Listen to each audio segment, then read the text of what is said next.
가수 김호중 씨가 뒤늦게 음주운전을 인정했지만 실제 음주운전 혐의를 입증하기까지는 쉽지 않을 거라는 전망이 적지 않습니다.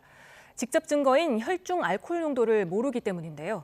경찰은 위드마크 공식을 적용해 당시 음주 수치를 역추적한다는 계획입니다. 박정현 기자입니다. 김호중 씨가 경찰서에 찾아가 음주 측정을 받은 건 지난 10일 오후입니다. 뺑소니 사고 뒤 17시간 넘게 흐른 뒤라 혈중 알코올 농도 측정에서 음주는 감지되지 않았습니다. 현재 경찰은 김 씨의 음주운전을 입증할 결정적인 직접 증거는 확보하지 못한 것으로 알려졌습니다. 김 씨가 입장을 바꿔 음주운전을 시인했음에도 실제 법정에서 혐의가 인정될 수 있을지 여전히 미지수인 이유입니다.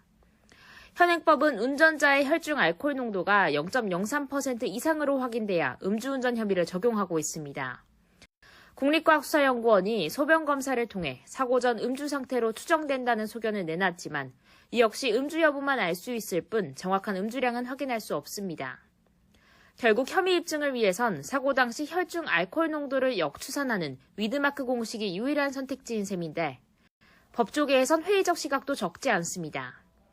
위드마크 공식은 운전자가 술을 마시기 시작한 시점과 정확한 음주량 등을 바탕으로 계산하는데 김 씨 사건의 경우 본인과 목격자 진술 등에 의존할 수밖에 없기 때문입니다.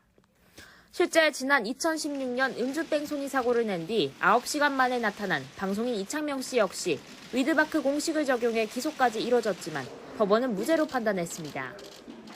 술의 양이나 음주 속도 등이 정확하지 않아 당시 혈중 알코올 농도가 음주운전 입건 기준에 해당하는지 충분히 증명되지 않았다는 이유였습니다.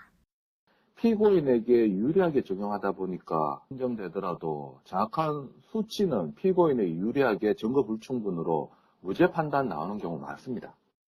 특히 김 씨 측이 추 조사 과정에서 음주량을 두고 방어적 입장을 유지할 경우 음주운전 혐의 입증을 두고 경찰과 김 씨 측의 팽팽한 신경전이 이어질 전망입니다. YTN 박정현입니다.